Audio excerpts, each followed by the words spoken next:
রাতে খুব ঝড় বৃষ্টি হলো। এমন এমন কালান্তক ঝড় সকাল বহুদিন দেখেনি। হাওয়ার তোড়ে জঙ্গলের বড় বড় গাছগুলো শেকড় শুদ্ধ উপড়ে দেবে বলে মনে হচ্ছে। বাড়িটাকে ঘিরে প্রেতাত্মার কান্নার মতো হু হু শব্দ করে ঘুরপাক খাচ্ছিল প্রবল শক্তিশালী বাতাস। ধাক্কা খাচ্ছিল বাড়ির দেয়ালে। হিংস্র জন্তুর মতো গর্জে উঠছিল মেঘ। বিদ্যুৎ ঝলকাচ্ছে আকাশের এক প্রান্ত থেকে অন্য প্রান্তে। সকালের বুকের ভেতর ঠিক এই রকমই ঝড় বইছিল। সেই ঝড় দেখা যায় না, শুধু অনুভব করা যায়। চাচা ডেকে পাঠিয়েছেন তাকে নিজের ঘরে। সকাল বসে আছে তার সামনের চেয়ারে। চাচি বিছানার উপর স্তূপ করে রাখা কাপড় চোপড় ভাঁজ করছেন। সকাল এই মহিলার উপস্থিতিতে অস্বস্তি বোধ করছে। তার মনে হচ্ছে চাচার সাথে একান্ত কিছু কথা বলতে পারলে ভালো হতো। শোনো মা, তোমার বাবার সাথে আমার কথা হয়েছে। কেন যেন মনে হলো তিনি প্রস্তাবটা শুনে খুব একটা তৃপ্তি হননি। তার মনের মধ্যে দ্বিধা আছে। তিনি আমার কাছে সময় চেয়েছেন। সকাল নিশ্চুপ, মাথা অবনত। এই দ্বিধার কারণ কি তা আমি সঠিক জানি না, তবে মনে হয় কিছুটা ধারণা করতে পারছি। তুমি কি জানো মা, ব্যাপারটা কি? তোমার বাবা কিছু বলেছেন তোমাকে? সকাল ঢোক গিলল, ম্লান গলায় বলল, না চাচা। চাচা একটা শব্দ করে নিঃশ্বাস টানলেন। আমার ছেলেটা ছোটবেলা থেকেই বুকের ভেতর অনেক কষ্ট চেপে বড় হয়েছে। এই কারণে ওর চিন্তা ভাবনা বরাবরই একটু অন্যরকম ছিল, এলোমেলো ছিল। একটু বলে চাচা থামলেন। বসা থেকে ধীরে ধীরে উঠে এসে ড্রেসিং টেবিলের ওপরে রাখা পানির জগ থেকে পানি গ্লাসে ঢাললেন। ঢকঢক করে পানিটা গিলে ফেলে হাতের উল্টো পিঠ দিয়ে মুখ মুছে নিয়ে ক্লান্ত গলায় বললেন, আরশান তোমাকে খুবই পছন্দ করে মা। আমি ওর চোখে তোমার জন্য ভালোবাসা দেখতে পেয়েছি। তোমাকে পেয়ে ও নতুন করে বেঁচে থাকার অনুপ্রেরণা পেয়েছে। এবার যদি ওর মনটা ভেঙে যায় তাহলে তাহলে খুব মুশকিল হয়ে যাবে। আমার ছেলেটাকে তুমি বাঁচাও। সকাল প্রায় কেঁদেই ফেলছিল। ধরা গলায় বলল, এভাবে বলবেন না চাচা, এত চিন্তার কিছু নেই, দেখবেন সব ঠিক হয়ে যাবে। আমার ছেলেটা একটু অ্যাবনর্মাল আছে, আমি জানি। হয়তো ওর সাথে অ্যাডজাস্ট করতে তোমার একটু কষ্ট হবে, একটু মানিয়ে নিতে হবে, কিন্তু এইটুকু বলে দিতে পারি যে ও তোমাকে পাগলের মতো ভালোবাসবে। তুমি শুধু ওকে একটু সামলে নিও। মানুষ তো কন্যা সম্প্রদান করে, আমি তোমার কাছে পুত্র সম্প্রদান করলাম। এ পর্যায়ে ফাহাদের মা আচমকা একটু উঁচু স্বরে বলে উঠলেন, মনে হয় আরশানের মায়ের ব্যাপারটা নিয়েই ওনারা একটু ভাবছেন। রহমান সাহেব ধমকে উঠলেন স্ত্রীকে, চুপ থাকো তুমি, মাঝখান থেকে কথা বলো না। ধমক খেয়ে ফাহাদের মা একটু থমকে গেলেন, কিন্তু গলার তেজ কমল না। ঝেঁঝে উঠে বললেন, আমি খারাপ কথা কি বললাম? হ্যাঁ, যুক্তিসঙ্গত কথাই তো বলেছি। ফাহাদের মায়ের কথায় কান্না দিয়ে বলল, চাচা আপনিও তো চিন্তা করবেন না, আপনি শুধু দোয়া করবেন সব কিছু যেন ঠিক হয়ে থাকে। কথাটা বলে সকাল উঠে দাঁড়ালো। তার বুকের ভেতর থেকে কান্নার একটা স্রোত উঠে আসছে গলার কাছে। আপ্রাণ চেষ্টা করেও নিজেকে সামলাতে পারছে না সে। ঘরে এসে বালিশে মুখ গুজে শুয়ে অনেকক্ষণ কাঁদল সকাল। বিন্দুবাসিনী পাশে এসে বসলো নিভৃতে। সকাল দুশ্চিন্তার গলায় বলল, বাবা রাজি না হলে কি হবে বিন্দু? হবে, নিশ্চয়ই হবে, আপনি অত ভাববেন না। বিন্দুর সাথে বিড়বিড় করে কথা বলতে বলতে ঘরের ভেতর পায়চারি করতে লাগলো সকাল। খানিক বাদে বাথরুমে গিয়ে সময় নিয়ে গোসল করলো, কিন্তু দুশ্চিন্তার ভূতটা মাথা থেকে কিছুতেই নামলো না। নাবিলা কাউচের ওপর লুটিয়ে পড়েছিল। ফাহাদ দৌড়ে কাছে গিয়ে দেখলো নাবিলা চোখ বন্ধ অবস্থায় হা করে নিঃশ্বাস নিচ্ছে, হাত পা কাঁপছে অস্বাভাবিকভাবে। ফাহাদ ওর কাঁধ ধরে উঠে বসালো জোর করে, ঝাঁকুনি দিয়ে বলল, নাবিলা তুমি ঠিক আছো? নাবিলা অনেক কষ্টে চোখের ঢাকনা খুলল। ঘোলাটে দৃষ্টিতে দেখল ফাহাদকে। স্থবির হয়ে চেয়ে রইল খানিকক্ষণ। শুকনো ঠোঁট নেড়ে কিছু বলল, কি বলল বোঝা গেল না। ফাহাদ দৌড়ে গিয়ে এক গ্লাস পানি নিয়ে আসলো। নাবিলার চোখে মুখে জল ছিটিয়ে দিল, কয়েক ঢোক জল খাইয়ে দিল জোর করে। খেয়ে নাবিলা আবারও শুয়ে পড়ল। উদ্বিগ্ন ফাহাদ ওর পাশে বসে হাত ধরে বলল, তোমার কি হয়েছে? নাবিলা ক্ষীণভাবে বলল, ওই ঘরে কে যেন হাঁটছিল। কোন ঘরে? পাশের ঘরে। পাশের ঘরে কেউ নেই নাবিলা, সব তোমার মনের ভুল।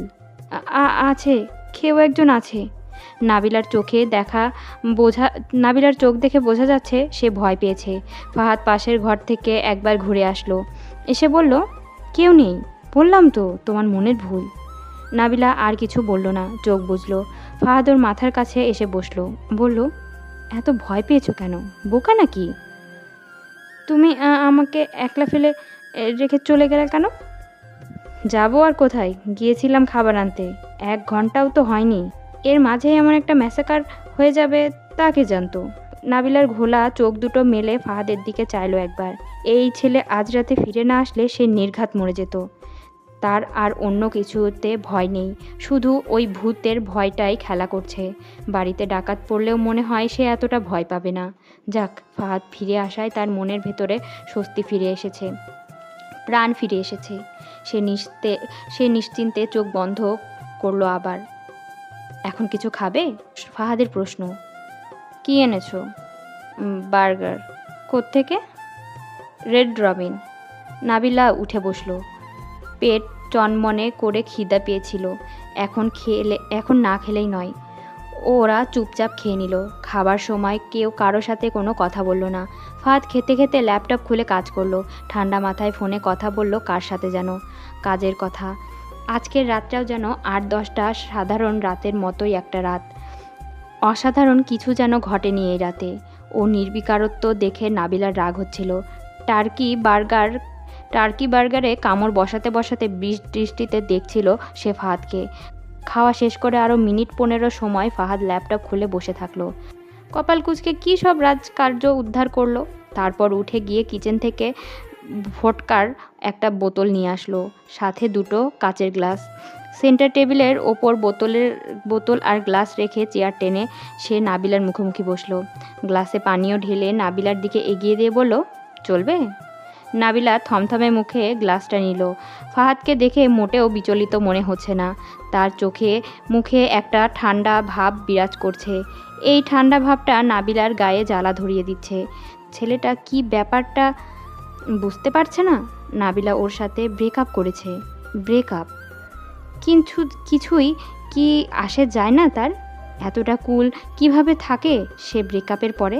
ফাহাদ গ্লাসে চুমুক দিয়ে বলল, এখন বলো, কি বলার আছে তোমার? যা বলার বলে দিয়েছি, নতুন কিছু বলার নেই। কি বলেছিলে আবার বলো। নাবিলা অস্বস্তি বোধ করতে লাগলো। কথাটা বারবার বলা তার জন্য সহজ নয়। পুনরায় সে কথাটা বলতে তার কতটা কষ্ট হবে ফাহাদের কি কোনো ধারণা আছে? সে দেয়ালে টাঙানো মোনালিসার দিকে চোখ রেখে বলল, তোমার সাথে আমার ব্রেকআপ। আর I think we should not see each other anymore. আর নাবিলার চোখ দেয়ালে আটকানো ছিল। এ পর্যায়ে তার গলার স্বর হালকা হালকা কাঁপছিল। সে কম্পনরত গলা নিয়ে বলল, আর তুমি আমাকে ভুলে যাও কেন? আমি বলছি তাই। জুবাইরের ব্যাপারটা কি? ও আমার বয়ফ্রেন্ড। আজকেই আমার সাথে ব্রেকআপ করলে আর আজই নতুন বয়ফ্রেন্ড জুড়িয়ে ফেললে? আমি জানতাম না তুমি এতটা স্মার্ট। নাবিলা এ কথার পিঠে কিছু বলল না। ফাহাদ বলল, তুমি আমাকে আর ভালোবাসো না? নাবিলা একটা দীর্ঘশ্বাস গোপন করলো, বলল, না। আমার চোখের দিকে তাকিয়ে কথা বলো। নাবিলা তাকালো। ফাহাদ আবারও করলো প্রশ্নটা, don't you love me anymore? Nabila চোখ নামালো নিচে, বলল, না। ফাহাদ উঠে এসে বসল নাবিলার পাশে।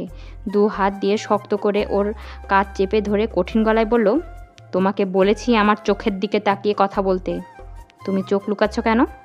নাবিলা ফাহাদের চোখের দিকে তাকালো না। ছটফট করে ফাহাদের হাত থেকে নিজেকে ছাড়িয়ে নেবার চেষ্টা করলো খানিকক্ষণ। না পেরে হাঁপাতে হাঁপাতে বলল, ছাড়ো ফাহাদ, ব্যথা পাচ্ছি, তোমার হাতে অনেক জোর। ফাহাদ ছাড়ল না। এই মুহূর্তে একটা পিশাচের মতো রাগ ওর উপর ভর করেছে। সে ক্ষুব্ধ গলায় চিৎকার করে বলে উঠল, কেন এমন করছো বলো আমাকে, কেন এমন করছো? বলতে তোমাকে হবেই, আমার চোখের দিকে তাকিয়ে একবার বলো তুমি আমাকে ভালোবাসো না। নাবিলা কেঁদে ফেলল, ফুপিয়ে বলে উঠল, পারবো না, প্লিজ পারবো না, মাফ করে দাও আমাকে। ফাহাদের হাতের মুঠো শিথিল হলো। আগুনের মতো জ্বলতে থাকা রাগটা একটু ঠান্ডা জলে ছিটে পড়ল মনে হয়। সে ধীরে ধীরে ছেড়ে দিল নাবিলাকে। খানিকক্ষণ চেয়ে রইল কাঁদতে থাকা মেয়েটার দিকে। খানিক বাদে তার বুকের ভেতর রাগটা মুছে দিয়ে একটা নিদারুণ কষ্ট এসে ভর করল। নাবিলা শক্তপোক্ত আত্মবিশ্বাসী একটা মেয়ে। এর আগে সে কোনো দিন ওকে এভাবে কাঁদতে দেখেনি। সে হাত বাড়িয়ে নাবিলাকে নিজের কাছে টেনে আনলো। হাতের আঙ্গুল দিয়ে ওর চোখের জল মুছে দিতে দিতে বলল, আমাকে একটু বলবে তোমার কি হয়েছে প্লিজ। নাবিলা ফোপাতে ফোপাতে বলল, আমি তো তোমার সাথে থাকতে পারবো না ফাহাদ। কথাটা কথাটা বোঝার চেষ্টা করো। শুনে ফাহাদ কিছু বলল না, চেয়ে রইল নাবিলার দিকে গভীর চোখে। নাবিলা প্রায় আর্তনাদ করে বলে উঠল, এভাবে তাকিয়ে থেকো না। ফাহাদ এই কথার পিঠেও কিছু বলল না। কয়েকটা সেকেন্ড নীরব কাটল। কিছুক্ষণ পর ফাহাদ আকস্মিক এক তপ্ত চুমু খেলো নাবিলার ঠোঁটে। জড়ানো গলায় বলল, তুমি কি বোঝো না আমি তোমাকে কতটা ভালোবাসি। নাবিলা চুমুতে বিভ্রান্ত হয়ে পড়ল। তার কান্নার দমক কমল। সে দ্বিধাগ্রস্ত চোখে চেয়ে রইল ফাহাদের দিকে। তার এক মন বলছে ছেলেটাকে ধাক্কা দিয়ে দূরে সরিয়ে দাও, আর এক মন বলছে ক্ষতি কি একটু কাছে আসলে। তারপর ফাহাদ যখন ওর ঠোঁট চিবুক গলায় অনবরত চুমু খেতে থাকলো, তখন সে একবার খুব ক্ষীণ গলায় বলতে পারল, ঠিক হচ্ছে না। সদর দরজা খুলল কেউ একজন। দরজা ঠেলে ভেতরে ঢুকলো পিটার। ঢুকতেই ওদের দুজনকে অন্তরঙ্গ অবস্থায় দেখে সে অপ্রস্তুত হয়ে পড়ল। নাবিলা সরে আসলো। পিটার থতমত খাওয়া গলায় বলল, sorry you guys, my bad. কথাটি বলে সে জায়গা ছাড়লো খুব দ্রুত। নাবিলা বসা থেকে উঠে যাচ্ছিল। ফাহাদ ওর হাত ধরে বলল, যেও না, কথা আছে। নাবিলা দাঁড়ালো, কিন্তু মুখ রাখলো ঘুরিয়ে। ফাহাদ উঠে এসে দাঁড়ালো নাবিলার মুখোমুখি। প্যান্টের পকেট থেকে বের করলো একটা ছোট্ট লাল রঙের বক্স। বক্সের ভেতরে উকি দিচ্ছে হীরা খচিত চমৎকার একটি আংটি। নাবিলা নিজের হাতের আঙ্গুল কাটছিল দাঁত দিয়ে। তার চোখের দৃষ্টি অস্থির, বুক কাঁপছে। কি করছে এই ছেলেটা? সেই রকম দুনিয়া কাঁপানো অস্থিরতার মধ্যে সে ফাহাদকে বলতে শুনল, Nabila, will you marry me. নাবিলার পায়ের তলার মাটি নড়তে লাগলো। এই মুহূর্তটা তার জীবনের সবচেয়ে সুন্দর মুহূর্ত হতে পারত। গত কয়েকদিন সে এই মুহূর্তের জন্য অধীর হয়ে অপেক্ষা করেছে, মনে মনে স্বপ্ন এঁকেছে। কিন্তু ভাই, আজ যখন এলো সেই কাঙ্ক্ষিত মুহূর্তটি, তখন সেই অরাধ্য ক্ষণটি বারণ করার মতো সবটুকু ক্ষমতা বিধাতা তার কাছ থেকে ছিনিয়ে নিল। টলতে টলতে কাউচের ওপর ধপ করে বসে পড়ল সে। তার চোখ উপচে কান্নার ঢল নামছে। ঠোঁট চেপে সে কান্না রুখে রাখল। ফাহাদ বিহ্বল হয়ে বলল, নাবিলা, উত্তরটা চাই। নাবিলা, আমার উত্তরটা চাই। নাবিলা ধরা গলায় বলল, পারবো না ফাহাদ। কেন? আমি জানি তুমি আমাকে এখনও ভালোবাসো। ফাহাদ শোনো, তো তোমার মম আমাকে পছন্দ করেন না। So what, you are not marrying my mom. তোমার মম আজকে দুপুরে আমাকে ফোন করেছিলেন। ফোন দিয়ে বলেছেন আমি যেন তোমার কাছ থেকে দূরে সরে যাই, আদারওয়াইজ উনি আমার বাবা মার কাছে কমপ্লেন করবেন। ফাহাদের মুখটা রক্তশূন্য দেখালো। সে বিমূঢ় হয়ে চেয়ে রইল কিছু মুহূর্ত নাবিলার দিকে। অনেক কষ্টে জিভ নেড়ে বলল, মম এটা বলেছে। খুব ভোরে মেসেঞ্জারে টুং করে একটা শব্দ করে উঠল। সকাল সারা রাত বলতে গেলে না ঘুমিয়েছিল। এই খানিকক্ষণ আগে একটু করে চোখ লেগে এসেছিল। মোবাইলের শব্দে সেই কাঁচা ঘুমটা ছুটে গেল। সে মোবাইল হাতে নিয়ে দেখল আরশান লিখেছে, অফিসের কাজে মেরিল্যান্ড যাচ্ছি, আজ রাতেই ফিরবো, একটু দেরি হবে হয়তো, ভালো থাকবেন শেহজাদি। মন খারাপ হয়ে গেল। ভেবেছিল ভোরে ঘুম থেকে উঠে দৌড়ে গিয়ে ছেলেটাকে দেখে আসবে এক নজর। আদৌ ঘুমে কি সব আবোল তাবোল স্বপ্ন দেখেছিল? স্বপ্ন নয়, দুঃস্বপ্ন। বিষাদে ছেয়ে আছে মনটা। দিনটা খুব খারাপ কাটলো সকালে। চাচির মুখোমুখি সে পারতপক্ষে হতে চাইল না। চাচার সামনেও কেমন একটা অস্বস্তি বোধ করছিল। নিজের ঘরে গাঁট হয়ে বসে থাকা ছাড়া আর কোনো কাজ রইল না। এদিকে নাবিলা আর ফাহাদেরও কোনো খবর নেই। সব মিলিয়ে ভারী একটা শ্বাসরুদ্ধকর অবস্থা। বেলা 12টার দিকে একবার অনেক এসে উকি দিল ওর ঘরে। সকাল মাথা ব্যথার দোহাই দিয়ে বিদায় করে দিল ওকে। ফোনটা আসলো দুপুরে। একটু যেন প্রাণের ছোঁয়া পেল নিশার মনটা। ফোন ধরতেই আরশান ওপাশ থেকে বলল, দিস ইজ রিডিকিউলাস। কেমনে পারেন আপনি এসব? ফোনটা পেয়ে কেমন অন্যরকম একটা সুখানুভূতি হচ্ছিল। সকালে সেই সুখ অনুভূতিটা আকণ্ঠে ডুবে গিয়ে বলল, আমি আবার কি করলাম? কি করেন নাই তাই বলেন। আমাকে এখন ডিস্টার্ব করা বন্ধ করেন। সিরিয়াসলি, খুব ইম্পর্ট্যান্ট একটা মিটিংয়ে আছি। আজকে তো রবিবার, আজকে আবার কিসের মিটিং? আমাদের ওসব কিছু ঠিক থাকে না। মিটিংগুলো হলিডেতেই পড়ে যায় মাঝে মাঝে। তা বুঝলাম, কিন্তু আমি আপনাকে ডিস্টার্ব করলাম কখন বলুন তো? ভয়ে ভয়ে সকাল থেকে একটা ফোন দেই নাই আপনার কাজের সমস্যা হবে ভেবে। এখন আমার ওপর দোষটা পাচ্ছেন? দোষ তো আপনারই। ফোন না দিলে কি হবে? মাথার ভেতর তো সারাক্ষণ ঘুরঘুর করছেন। এখন একটু ব্রেক দেন please. I need to concentrate. সকাল মিটিমিটি হাসতে লাগলো। কিছু বলল না মুখে। আরশান বলল, আমার মনে হয় আমি আপনাকে মিস করছি। মিস করলে তাড়াতাড়ি চলে আসেন, আমার একলা একলা ভালো লাগছে না। এভাবে বললে তো আমি আর এক মুহূর্তও এখানে টিকতে পারবো না। সকাল হেসে বলল, থাক, এখন আসতে হবে না, মন দিয়ে কাজ করেন।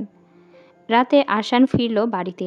সকাল তখন মায়ের সাথে ভিডিও কলে আছে। আরশান বাড়ি ফিরে সকালের ঘরে ঢু মারল। দরজাটা আধ খোলা ছিল। ভিডিও কলের ভেতরে মা দেখতে পেল তার মেয়ের ঘরে এক আগন্তুক বিনা অনুমতিতে ঢুকে পড়েছে। মা একটু তটস্থ হয়ে বলল, ওইটাকে? সকাল অপ্রস্তুত হয়ে গেল। হামতা হামতা করে বলল, মা, ওটা আরশান। নাও কথা বলো। আরশানকে একটু বিচলিত দেখালো না। মাথা নিচু করে ক্যামেরার সামনে মুখ এগিয়ে নিয়ে আসলো সে। হেসে বলল, হ্যালো আন্টি। সকাল আরশানের হাতে একটা চিমটি কেটে ফিসফিস করে বলল, সালাম দিন। আরশান একটু ভড়কে গেল সকালের চিমটি খেয়ে। ভুল শুধরে নিয়ে বলল, ও আচ্ছা, আসসালামু আলাইকুম আন্টি। মা উত্তর দিয়ে বলল, তুমি কোথায় চাকরি করো? সকাল একটু অস্বস্তি বোধ করতে লাগলো মায়ের কথার ধরন দেখে। ভাবটা এমন যেন আরশানের ইন্টারভিউ নেওয়া হচ্ছে। আরশানটাও না হুট করে ঘরের ভেতর ঢুকে যাবে তাকে জানতো। আরশান বলল, আন্টি, আমি একটা আর্কিটেকচার ফার্মে আছি। তুমি কি বিল্ডিং বানাও? সকালের রাগ ধরে যাচ্ছিল মায়ের কথার ধরন দেখে।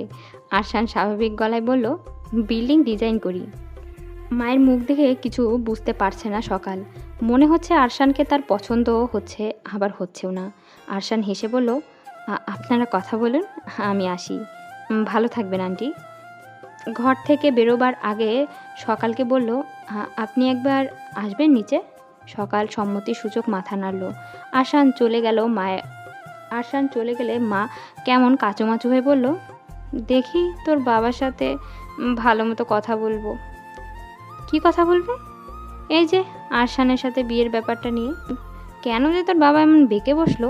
সকাল ঠাট্টার ছলে বলল, তুমিও তো বেঁকেছিলে, হঠাৎ কি হলো তোমার?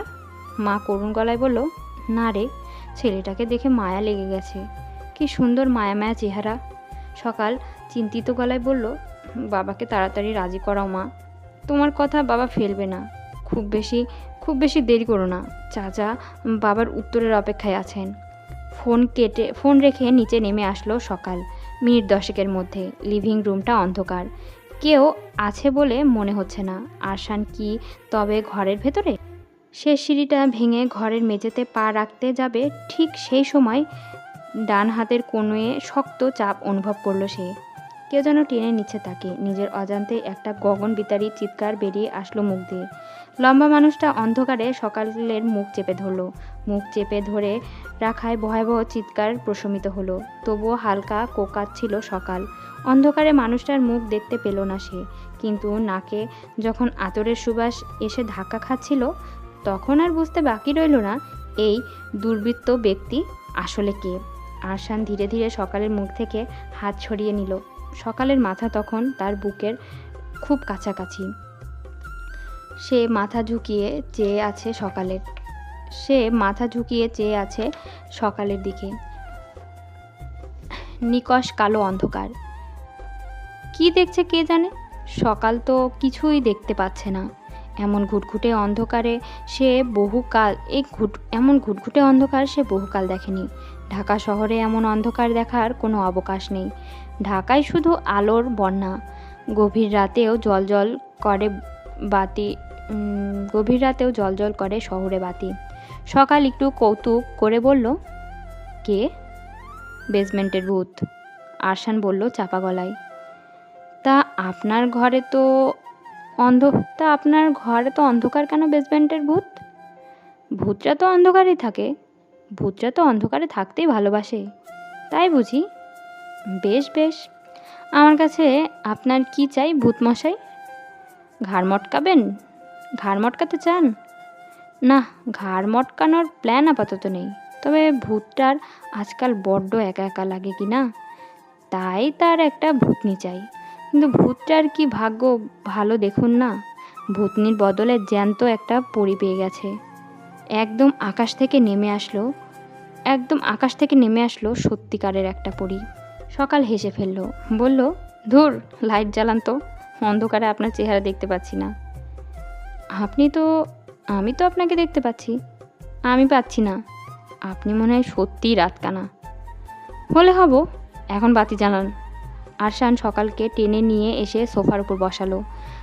সকাল বলল, অন্ধকার ভালো লাগে আপনার? খুব ভালো লাগে।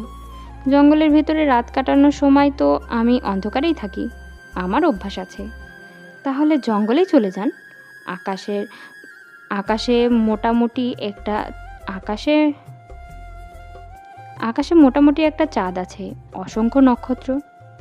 না, আজকে ঠান্ডা পড়বে খুব। রাতের টেম্পারেচার দেখাচ্ছে 37 হলে তো গরম। বলছেন কি? সেলসিয়াস নয় তো, ফারেনহাইট। ও, আমি ভেবেছি সেলসিয়াস। আমি আপনাদের এখানকার হিসাব বুঝি না, আমাকে সেলসিয়াসে বলেন।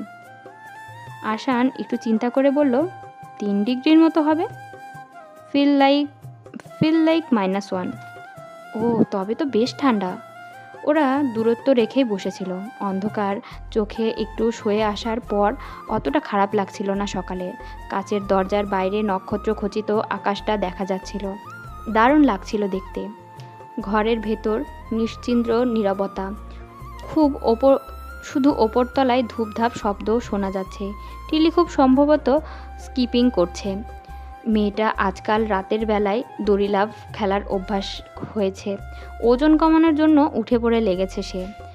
ওর লাফ ঝাঁপের চোটে মনে হচ্ছে যেন মাথার ওপর ছাদ ভেঙে পড়বে। ধূপ ধূপ ধূপ শব্দটি একদম বুকে এসে বাড়ি খাচ্ছে। সকালের খুব দেখতে ইচ্ছে হচ্ছিল। ওই সুন্দর চোখওয়ালা বেসমেন্টের ভূতটাকে একটাবার আলোর নিচে মন ভরে দেখতে ইচ্ছে হচ্ছিল। আরশানি কথা বলল, আমি অনেক বদলে গেছি জানেন। কী রকম? কাজে মন বসাতে পারি না। কাজে মন বসছে না, এরকমটা কখনো হয়নি আমার। আজকেই প্রথম। মন বসছিল না? না। কেন? মনটা বাড়িতে থেকে গিয়েছিল, অফিসে যায়নি। নিয়ে গেলেই পারতেন। অনেক জোর করলাম, যেতে চাইলো না, বড় অবাধ্য। সকাল চুপ করে রইল। মানুষটা কথা বলে সুন্দর করে, শুনতে ভালো লাগে। আরশান বলল, এরকম কেন হচ্ছে বলুন তো? আমি তো আগে এমন ছিলাম না। সকাল সাবধানে বলল, ভালোবেসে ফেলেছেন মনে হয়। আরশান কথাটা শুনে চুপ হয়ে গেল। অন্ধকারে তার মুখভঙ্গি ধরতে পারল না সকাল। খানিক বাদে আরশান একটু কেমন রূঢ় গলায় বলল, ওসব ভালোবাসার কথা আমাকে একদম বলবেন না। আর আমি ভালোবাসতে চাই না। সকাল একটু চমকে উঠল আরশানের কথার তেজ দেখে। এত রেগে যাওয়ার মতো কি কিছু বলে ফেলেছে নাকি সে? আজব লোক তো। সে যতটা সম্ভব স্বাভাবিক গলায় বলল, কেন ভালোবাসতে চান না? কেন? প্রয়োজন নেই। তাহলে আমাকে বিয়ে করছেন কেন? আপনাকে আমার চাই। কেন চাই? ভালো লাগে তাই। ভালো লাগা আর ভালোবাসা কি খুব কাছাকাছি দুটো অনুভূতি নয়? না, নয়। ভালোবাসা গভীর জিনিস। আমার ভেতরে অত গভীর ব্যাপার স্যাপার নেই। আর ভালোবেসে ফেললে আপনি যখন আমাকে ছেড়ে চলে যাবেন, তখন আমি নিজেকে সামলে উঠতে পারবো না। আরশান, আমি আপনাকে ছেড়ে কখনো যাব না। বিশ্বাস করতে ইচ্ছে হয়। বিশ্বাস করুন, কারণ এটাই সত্য। হয়তো করব কোনো একদিন। এখন আমি আপনাকে ছেড়ে চলে গেলে আপনি সামলে উঠতে পারবেন? আরশান স্পষ্ট গলায় বলল, পারবো। কষ্ট হবে, তবে বেঁচে থাকতে পারবো। আমাকে ছাড়া বেঁচে থাকতে পারবেন? পারবো। অক্টোবরের শীত ছুঁই ছুঁই হিমেল অন্ধকার রাত্রি। আকাশে অনেক তারা, অসংখ্য হীরক খণ্ডে ঝিকিমিকি করছে গোটা অন্তরিক্ষ। রহমান সাহেব প্যাটিওতে বসে আছেন, অত্যন্ত অশান্ত একটি মন নিয়ে। মাথার ভেতর ধিকি ধিকি জ্বলছে আগুন, বুকে কষ্টের চাপ। এই সংসার বড়ই অশান্তির জায়গা। কোথাও একরত্তি ভালোবাসা নেই, মায়া নেই, প্রেম নেই। কিন্তু আজীবনই ভালোবাসার কাঙাল ছিলেন। একটু ভালোবাসা, একটু আদর, যত্নের জন্য সারা জীবন বিকিয়ে দিতেও রাজি ছিলেন। এত চেয়েছিলেন বলেই বুঝি এমনটা হলো তার জীবনে। স্ত্রী, পুত্র, কন্যা, অর্থ, সম্পদ সমস্ত কিছু থাকার পরেও আজ তিনি একলা, বড়ই একলা এবং নিঃসঙ্গ। আকাশের দিকে চেয়েছিলেন। বড় সুন্দর ওই তারার কুচি কুচি অন্ধকার আকাশটা। মনে হচ্ছে যেন অগণিত পবিত্র ফেরেশতা নিষ্পলক চেয়ে আছে তার দিকে নিবিড় মনোযোগের সাথে। একদিন ওই আকাশের দিকে মুক্ত বিহ্বল পাখি হয়ে উড়ে যাবেন তিনি, ঠিক। একদিন ওই আকাশের দিকে মুক্ত বিহ্বল পাখি হয়ে উড়ে যাবেন, ঠিক ঠিক। গিয়ে মিশবেন ওই অখণ্ড হীরের টুকরোর সাথে। সেই দিনটা আর বেশি দূরে নেই। জীবন তার শেষ স্টেশনে পৌঁছে গেল বলে কাজগুলো গুছিয়ে নিতে হবে। সকালের আব্বার ফোনের অপেক্ষা করছেন তিনি সারা দিন।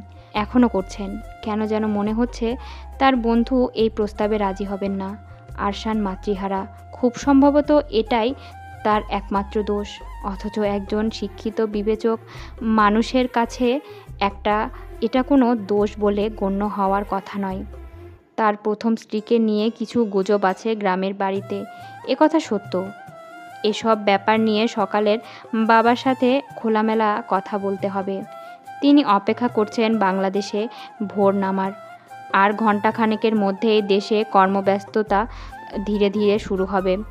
তিনি ফোন করে কথা বলবেন বন্ধুর সাথে। আজকে সাবিলার কথা খুব মনে পড়ছে।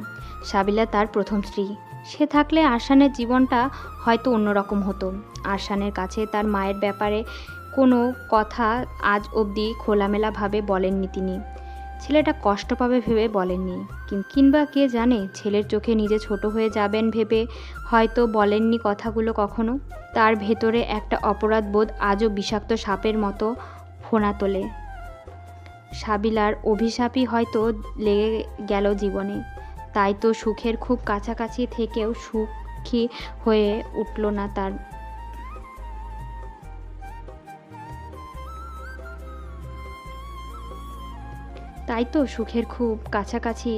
সুখী হয়ে উঠতে পারলেন না তিনি। সাবিলা ছিল সাদা সিধে সহজ সরল গ্রামের এক মেয়ে। বাবা মায়ের পছন্দে বিয়ে হয়েছিল তাদের। তিনি বুয়েটের ছাত্র ছিলেন। সদ্য পড়াশোনা শেষ করে গ্রামের বাড়িতে ফিরেছেন। সেই সময় বাবা এক প্রকার তাড়াহুড়ো করেই বিয়েটা ঠিক করে ফেলেন। সাবিলার রূপ ছিল আগুনের মতো। চেহারা দেখে বিয়েতে রাজি হয়ে গিয়েছিলেন তিনি। মেয়েটার বুদ্ধির ধার কম থাকলেও চকচকে একটা মন ছিল। রহমান সাহেব নিজেকে কোনো রহমান সাহেবের নিজের কোনো আপন ভাই বোন ছিল না। তিনি ছিলেন বাবা মায়ের একমাত্র সন্তান। একমাত্র পুত্র বধূ হিসেবে সাবিলা অত্যন্ত নিপুণ হাতে সংসারের দায়িত্ব বুঝে নিয়েছিল অল্প কিছুদিনের মধ্যেই। কিন্তু কোথায় যেন একটা অদৃশ্য দেয়াল বয়ে রয়ে গিয়েছিল তাদের স্বামী স্ত্রীর মধ্যে। নিতান্তই গ্রাম্য জীবনে অভ্যস্ত মেয়েটির রূপ গুণে অনন্য হওয়া সত্ত্বেও কোনোভাবেই শিক্ষিত মেধাবী শহুরে ছাপওয়ালা সুদর্শন স্বামীর মনে তার জায়গা করে নিতে পারল না। কেন পারল না কে জানে। পৃথিবীতে কিছু রহস্য চিরকালই রহস্য হয়ে থাকে। সেই সব রহস্য কোনো দিন কোনো আশ্চর্য কারণে কেউ কখনো ভেদ করতে পারে না। এর মাঝেই একদিন ভাগ্যক্রমে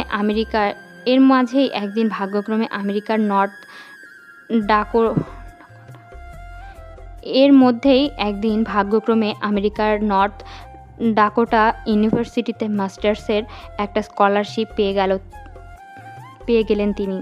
তারপর শুরু হলো প্রবাস জীবন। 1.5 বছর স্ত্রীকে ছাড়াই প্রবাসে বসবাস করলেন। ইচ্ছা থাকা সত্ত্বেও বাবা মা একলা হয়ে যাবেন ভেবে সাবিলাকে নিয়ে এই দেশে আসা সম্ভব হয়নি। পড়াশোনা শেষ করার পর চাকরিটাও পেয়ে গেলেন জুৎসই। অতএব দেশে ফিরে যাওয়ার ইচ্ছা আর উপায় কোনোটাই আর থাকলো না। বেড়াতে গেলেন দেশে দীর্ঘ 1.5 বছর পর। সেবারই আরশানের আবির্ভাব হলো তাদের জীবনে। দেশ যখন পুনরায় ছাড়লেন তিনি, আরশান তখন ওর মায়ের পেটে।